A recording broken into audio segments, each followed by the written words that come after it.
Hello guys.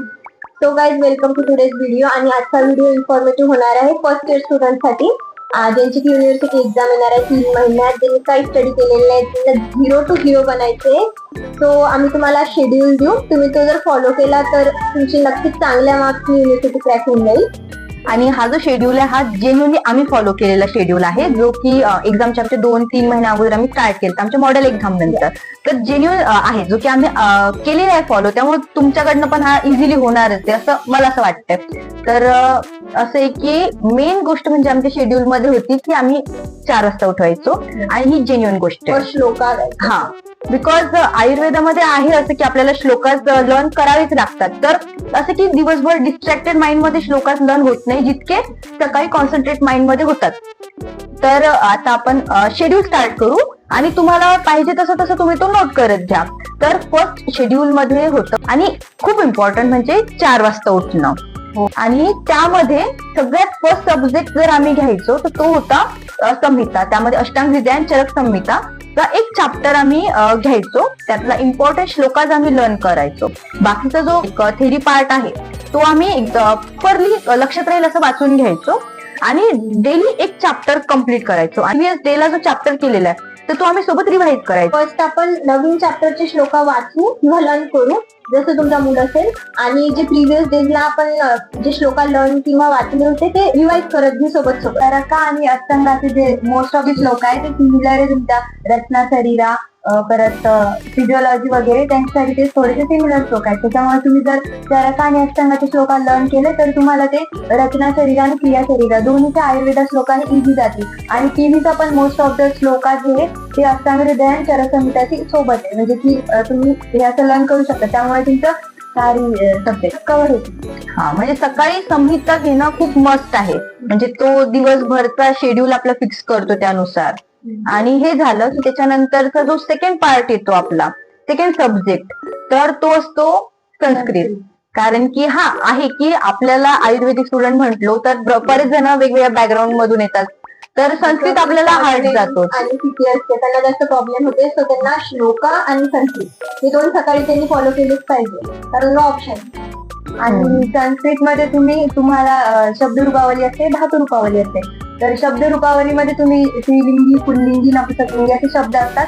तर तुम्ही स्त्रीलिंगी मधला एक शब्द तरी लर्न केला तर तो समोरच्या शब्दाशी रिलेटेड असतो. म्हणजे एक 2-3 शब्द लर्न केले की ते आपोआप समोरचे होऊन जातात.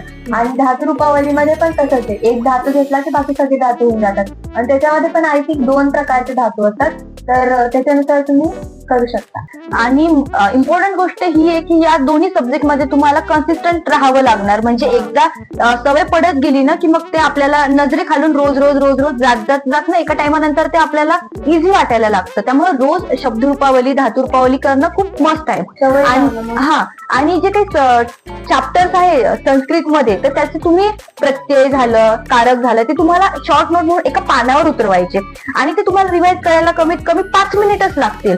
तर ते रोज डोळ्या खालून जात राहिलं ना तर ते इझी वाटायला लागतं. आणि संस्कृत मध्ये शब्दांच्या डेफिनेशन असतात, जसं की रसाची डेफिनेशन, रक्ताची डेफिनेशन, तर त्याही तुम्हाला रोज सकाळी रीड करायचं आहे, जेणेकरून की तुमचं ते लर्न होईल. आणि तेच अष्टांग हृदयामध्ये क्रिया शरीरा, रचना शरीरा याच्यामध्ये पण दिलेलं आहे. जर तुम्ही ते लर्न केलं तर तुमचं इकडचं पण श्लोका लर्न होत जातील. तर असे सगळे सब्जेक्ट रिलेटेड असतात.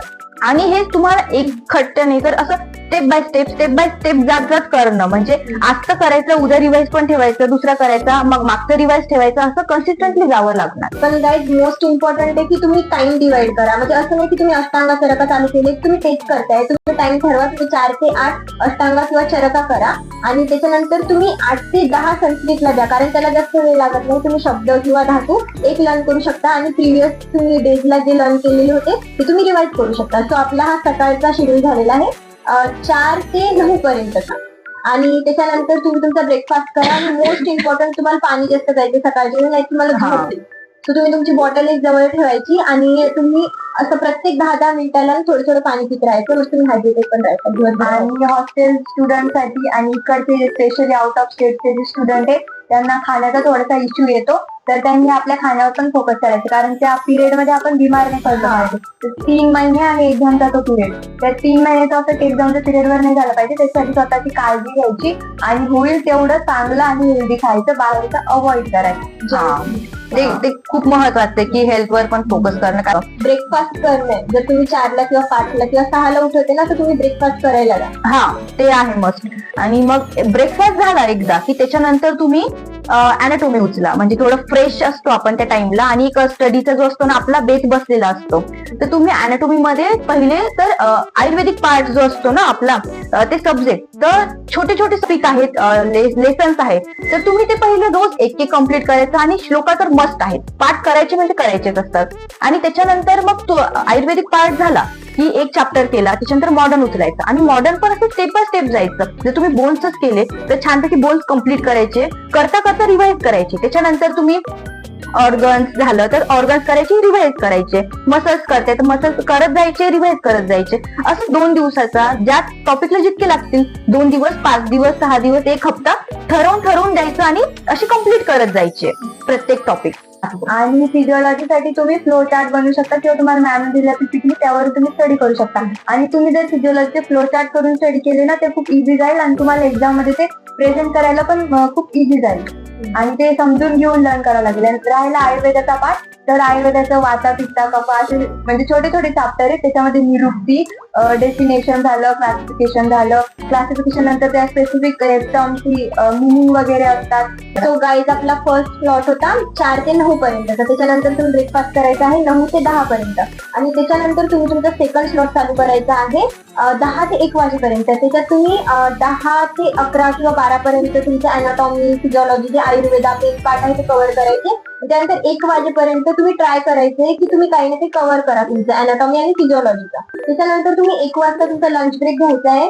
तुम्ही मस्त जेवायचं वगैरे पोटभर, आणि त्याच्यानंतर तुम्ही तुमची नॅप किंवा थोडंसं फिरून वगैरे येणं, थोडंसं फ्रेश व्हायचं, हवेत वगैरे जाऊन यायचं.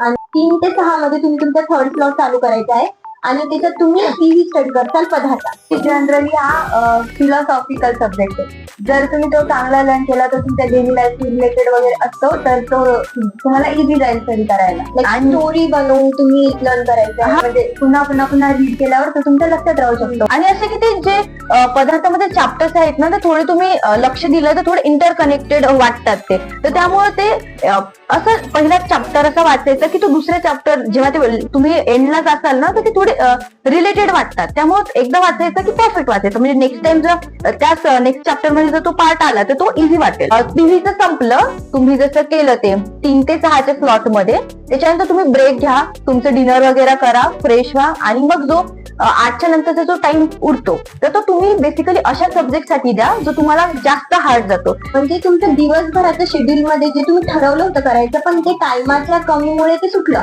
तर असे टॉपिक तुम्ही 8 ते 10 मध्ये कव्हर करा. आणि रिव्हिजन शेड्यूल पण खूप महत्वाचं आहे. तुम्ही त्यानुसार पण, म्हणजे तुमचे बरेचसे तुम्ही शिकले नाही पहिले, पण ते पण तेव्हा कव्हर होऊन जातील. मग तर त्याला तुम्ही लाईटली घेऊ नका रिअल मध्ये, म्हणजे तर खूप स्ट्रिक्टली फॉलो करा ते सगळं. आणि हे मस्त आहे की आपण एका दिवसात 5 सब्जेक्ट करायची सवय लावली पाहिजे. जर तुम्ही एक सब्जेक्ट एक दिवशी सोडला तर तुम्हाला तो दुसऱ्या दिवशी करा नाही वाटत. सो इम्पॉर्टंट आहे की तुम्ही 5 सब्जेक्ट करताय तुमचा वेळ ऍडजस्ट करून. तर आपण जर सकाळपासून बघितलं तर आपले 5 सब्जेक्ट आता झालेले आहेत. सो तुम्हाला मग 9 ते 10 किंवा 10 ते 11 तुम्ही जोपर्यंत जागू शकता, तुम्ही ना सकाळपासूनची थोडीशी रिव्हिजन करायची, जे की तुम्ही विसरू शकता. श्लोका वगैरे थोडेसे बघून घ्यायचे, वाचायचे, काहीतरी करायचे. त्याच्यानंतर तुम्ही दुसऱ्या दिवसाची प्लॅनिंग करून झोपायचे. प्लॅनिंग केल्याशिवाय तुम्ही झोपायचं नाहीये की तुम्ही दुसऱ्या दिवशी कोणते करा. आणि जेव्हा तुम्ही दुसऱ्या दिवशी तुमचा शेड्यूल फॉलो करता, तेव्हा त्याच्या कोणत्या पण टायमाला किंवा कोणत्या पण स्लॉटला जो स्टडी करायचा त्याचा अर्धा घंटा जो असतो स्टार्टिंगचा, त्याच्यामध्ये तुम्ही आदल्या दिवशी जे पण केलं ते सगळं तुमचं रिवाइज करून झालं पाहिजे. त्याच्यानंतर तुम्ही दुसरा टॉपिक स्टार्ट करायचा. हा, म्हणजे रिव्हिजन करणं खूप मस्त आहे, कारण की तुम्ही रोज नवं करताल, पण जुनं जर रिवाइज नाही केलं ना तर मग ते एका टायमानंतर तुम्ही विसरत जाता. जितकी रिव्हिजन राहील ना, तर तो पेपरच्या टाइमापर्यंत तो तुम्हाला युज टू होऊन जातात तुम्ही त्या गोष्टीला. तुम्ही रोज 5च्या 5 सब्जेक्ट करणं, कारण की मग तुमचा त्याच्यावर हात बसतो आणि तुम्हाला सवय लागते रोज करण्याची. नेक्स्ट म्हणजे तुमच्या शेड्यूलशी तुम्ही कन्सिस्टंट राहणं, फक्त तुम्ही लर्न करणं. जे मस्ट श्लोक आहेत, ज्यांना अवघड जातं त्यांनी जे मस्ट श्लोक आहे ते करावं तर लागणार. म्हणजे वाचायचे तरी तुमच्याकडून लर्न नाही होतं, तुम्ही वाचायचे रोज. जर तुम्हाला बिलकुलच सवय नाही, तुम्ही आता 0वर असाल ना, तर तुम्ही रोज सकाळी वाचले ना तर तुम्हाला आठवत एक टाइम येईल की तुम्हाला लर्न होतील आणि ते आठवतील पेपरच्या टायमाला. हे झालेले गाईज, आम्ही ट्राय केलेले, मी तुम्हाला सांगा. आणि कसं तुम्हाला मग ते रोज वाचल्यामुळं ते जे संस्कृतचे शब्द आहेत ते तुमच्या म्हणजे डोळ्याखालून नेहमी जात राहतील. तर आहे ते इम्पॉर्टंट की पेपरमध्ये प्रेझेंट करताना तुम्ही संस्कृतचे वर्ड जितके टाकताल तितकं तुमचं पेपर प्रेझेंटेशन जे आहे तर ते जास्त अट्रॅक्टिव्ह दिसेल आणि मार्क्स पण तितके जास्त लवकर येतील. त्यामुळे हे मस्ट आहे की तुम्ही संस्कृत करणं, संहिता करणं आणि ते वर्ड जे आहेत ते तुमच्या डोळ्याखालून जाणं ते खूप मस्त आहे. आणि गाईज एक गोष्ट आहे जी आम्ही फॉलो केली होती, आम्ही ना आमचे जे शेड्यूल सिलेबस आहे ना त्याची प्रिंट आउट काढली होती आम्ही. टॉपिकचे तरी म्हणजे फिजिओलॉजी आणि अॅनाटॉमी आणि संस्कृतचं तर त्याच्या फ्रंट पेजवरच असतं. जर तुम्ही आम्ही बुकचं लावून टाकतो त्याच्यावरती लिहिलेलं असतं सिलेबस, तर तुम्ही ना जो पोर्शन केला तर तुम्ही ऍट द एंड ना तुम्ही टिक करत जा की हा आपला कव्हर झालेला आहे आणि उद्या आपल्याला फक्त रिव्हिजन करायची होती. आणि असं पण आहे की मी माझं तर असं केलं की यावर एकदा रिव्हिजन झाली की हा टॉपिक केला किंवा हे सब्जेक्ट हे जे लेसन आहे मी हे केले आणि यावर एकदा रिव्हिजन झाली, 2दा रिव्हिजन झाली, 3दा झाली, असं मी ठेवते की म्हणजे हा ठीक आहे याला 3दा झाली म्हणजे या टॉपिकला किती करायची गरज आहे. तुम्हाला तुमचं कळून जातं की या टॉपिकवर आपली एकदा झाली म्हणजे याला जास्त द्यायची गरज आहे रिव्हिजन असं. आणि जेव्हा जेव्हा तुमचा पूर्ण टॉपिक पूर्णपणे लर्न होऊन रिव्हिजन होईल ना त्याच्यानंतर तुम्ही त्याचा 1 पेज नोट्स बनवायचा, जेणेकरून की लास्ट जो पेपरचा टाइम असतो त्यावेळी तुम्हाला समजेल की तुम्हाला फक्त एवढे पॉईंट, एवढे श्लोक आणि एवढे वाचायचे. अँड बस हा सगळा जो आहे तो तुम्ही कन्सिस्टंटली फॉलो करा. अँड एंड पार्ट म्हणजे की जर तुम्हाला प्रत्येक सब्जेक्टचं जर स्पेसिफिक पाहिजे असेल की तुम्ही आम्हाला सांगा. अॅनाटॉमी, फिजिओलॉजी आणि संस्कृत पण जर तुम्हाला विचारायचं असेल की आम्ही कसा स्टडी केला होता 3 महिन्यात, तर तुम्ही कमेंट करा, नाही तर आम्ही नाही ते आमचं इन्स्टा पेज लावून देऊ, तुम्ही तिथे डीएम पण करू शकता आम्हाला. आणि 1 पेज नोट साठी पण तुम्ही मेसेज वगैरे करू शकता, डीएम आम्हाला, आम्ही तुम्हाला सेंड करू. प्रत्येक ट्रिक्स वगैरे सांगू की हा सब्जेक्ट आम्ही कसा केला, या सब्जेक्ट मध्ये काय करायचं, लोका लर्न करायचे असेल, पेपर प्रेझेंटेशन, हे सगळं जर तुम्हाला पाहिजे असेल तर तुम्ही आम्हाला डीएम करू शकता. हा म्हणजे जर तुम्हाला असं की प्रत्येक सब्जेक्टचा जर सेपरेट व्हिडिओ डिटेल मध्ये हवा असेल तर तुम्ही खाली कमेंट करा.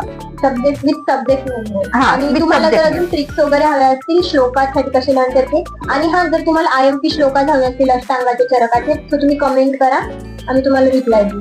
जर तुम्हाला हा व्हिडिओ आवडला असेल आमचा आणि अजून असे व्हिडिओज हवे असतील तर आमच्या व्हिडिओला लाईक करा, चॅनलला सबस्क्राईब करा आणि आमचं जे इन्स्टा पेज आहे तर त्याला जाऊन फॉलो सुद्धा करा. The best for your exams guys. So guys, आम्ही ना मोस्ट इम्पॉर्टंट गोष्ट सांगायची विसरलो, ती म्हणजे आहे की झोप. म्हणजे तुम्हाला 5 ते 6 घंटेची झोप घेणं तर मस्ट आहेच. तर तुम्ही 11ला झोपले ना तेव्हा कुठे तुम्हाला सकाळी 4ला जाग येईल आणि तो शेड्यूल तुमचं प्रॉपर राहील आणि तुमच्या हेल्थवर सुद्धा काही इफेक्ट पडणार नाही. तुम्ही हेल्दी राहून मग तुमचा जो स्टडी शेड्यूल आहे तो फॉलो करू शकाल. तर स्लीपला कॉम्प्रोमाइज नाही करायचं बिलकुल. म्हणजे असं नाही की 7 तास मस्त झोपायचे तुम्ही, नाही तर तुमचं कसं दिवसभर तुम्ही थकल्यासारखं म्हणजे कारण एवढा मोठा दिवसभर शेड्यूल फॉलो करणं मग सोपं नाही राहणार. तुम्ही थकून जासाल आणि तुमच्या श्लोकांना होणार नाही.